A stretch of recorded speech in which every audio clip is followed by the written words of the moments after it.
Hello बच्चों, कैसे हो आप लोग। तो चलिए आज आपके लिए लेके आए हम हिस्ट्री का चैप्टर 3 हिंद चीन में राष्ट्रवाद, और इसके पूरे सेशन को हम एक बार में खत्म करेंगे। इससे आपको कोई समस्या नहीं होगी। तो चलिए, ज़्यादा ऑब्जेक्टिव नहीं है, हमने बहुत कम ऑब्जेक्टिव को चुना है जो आपके लिए कोई समस्या नहीं होगी। तो शुरू करते हैं। चलिए पहला क्वेश्चन से। चलिए, तो हिंद चीन क्षेत्र में कौन कौन से देश आते हैं। हिंद चीन क्षेत्र में कौन कौन से देश आते हैं, ठीक है, देख लेते हैं। तो चीन, वियतनाम, लाओस, हिंद चीन, वियतनाम, कंबोडिया, वियतनाम, लाओस। तो इसका ऑप्शन सी, आपका जो ऑप्शन है वो सही हो जाएगा। क्या हो जाएगा, कंबोडिया होगा, वियतनाम और लाओस हो जाएगा। तो ऑप्शन नंबर आपका सी जो है प्यारे बच्चों वो सही हो जाएगा। चलिए आगे चलते हैं। अंकोर वाट का मंदिर कहाँ स्थित है। क्वेश्चन नंबर 2 देखते हैं। अंकोर वाट का मंदिर कहाँ स्थित है। तो याद रखिएगा प्यारे बच्चों, अंकोर वाट का मंदिर कंबोडिया में स्थित है। तो ऑप्शन नंबर आपका डी सही हो जाएगा। ठीक है, कहाँ है, तो कंबोडिया में। हिंद चीन पहुंचने वाले प्रथम व्यापारी कौन थे। हिंद चीन पहुंचने वाले प्रथम व्यापारी कौन थे। तो याद रखिएगा प्यारे बच्चों, इंग्लैंड वासी, फ्रांसीसी, पुर्तगाली या डच। तो हिंद चीन पहुंचने वाले प्रथम व्यापारी थे वो थे पुर्तगाली। कौन थे, पुर्तगाली। चलिए, हिंद चीन में बसने वाले फ्रांसीसी क्या कहे जाते थे। हिंद चीन में बसने वाले फ्रांसीसी क्या कहे जाते थे, है ना।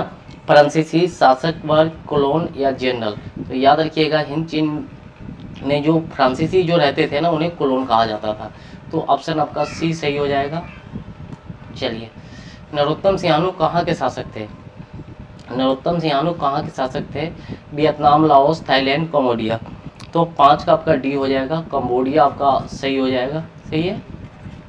चलिए 6 देख लेते हैं। The history of the loss of Vietnam किसने लिखा। The history of the loss of Vietnam किसने लिखा। हो ची मिन, फान बू चाओ, कुआंग या तिरगु। 6 नंबर का जवाब क्या हो जाएगा। तो 6 का जो आपका जवाब हो जाएगा फान बू चाओ हो जाएगा। 6 का आपका बी जो है आपका सही हो जाएगा। 7 देख लेते हैं। मार्च 1946 में फ्रांस और वियतनाम के बीच होने वाला समझौता किस नाम से जाना जाता है। जिनेवा समझौता, हनोई समझौता, पेरिस समझौता, धर्मनिरपेक्ष समझौता। तो 7 का जवाब आपका बी हो जाएगा, हनोई समझौता। क्या हो जाएगा, हनोई समझौता। चलिए, किस प्रसिद्ध दार्शनिक ने एक अदालत लगाकर अमेरिका को वियतनाम युद्ध के लिए दोषी करार दिया। 8 का जवाब क्या हो जाएगा। तो 8 का आपका ये हो जाएगा रसेल। क्या हो जाएगा प्यारे बच्चों, रसेल ने। ठीक है। चलिए 9 नंबर क्वेश्चन देखते हैं। हिंद चीन क्षेत्र में अंतिम युद्ध समाप्ति के समय अमेरिकी राष्ट्रपति कौन थे। वाशिंगटन थे, निक्सन थे, जॉर्ज बुश थे या रूजवेल्ट थे। तो याद रखिएगा, इसका जो जवाब आपका जो हो जाएगा वो हो जाएगा राष्ट्रपति निक्सन थे, है ना। कौन थे, राष्ट्रपति निक्सन। और सबसे ज़्यादा गाली सुनने का भी जो है ना इनको वरदान मिला हुआ है। सबसे ज़्यादा गाली इसने सुना था उस समय, माइलिगांव में घटना हुई थी। चलिए, हुआ आंदोलन किस प्रकृति का था। हुआ आंदोलन किस प्रकृति का था। तो क्रांतिकारी, धार्मिक, साम्राज्यवादी, समर्थक या क्रांतिकारी धार्मिक। तो क्रांतिकारी धार्मिक था। जिनेवा समझौता कब हुआ, है ना।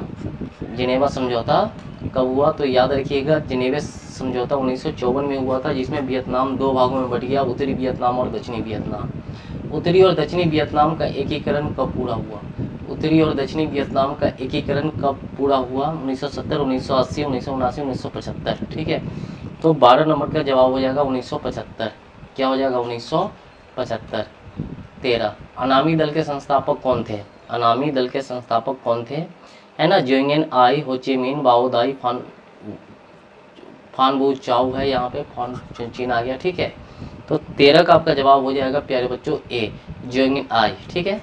चलिए 14 देखते हैं। दियन वियन, है ना, हु के युद्ध में कौन बुरी तरह हार गया। पुर्तगाल, फ्रांस, कंबोडिया, अमेरिका। तो 14 का जवाब क्या होगा, तो फ्रांस होगा।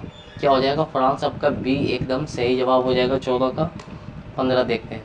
क्रांतिकारी संगठन दुईतान हुई के नेता कौन थे।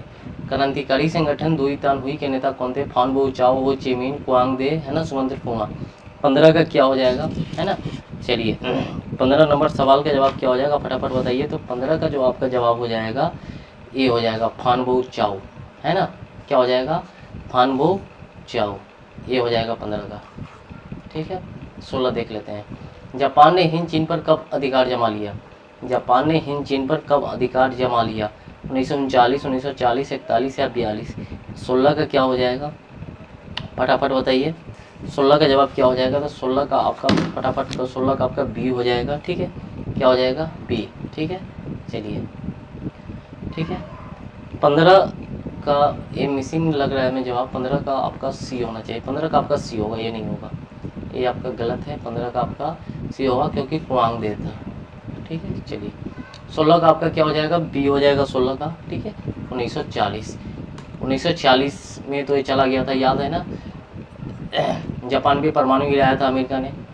स्कॉलर्स विद्रोह कब हुआ, 17 नंबर क्वेश्चन है। स्कॉलर्स विद्रोह कब हुआ, 1862, 1872, 1866, 1864। ठीक है, तो 17 का जवाब क्या हो जाएगा आपका, ये हो जाएगा 1868। कब हो जाएगा, 1868।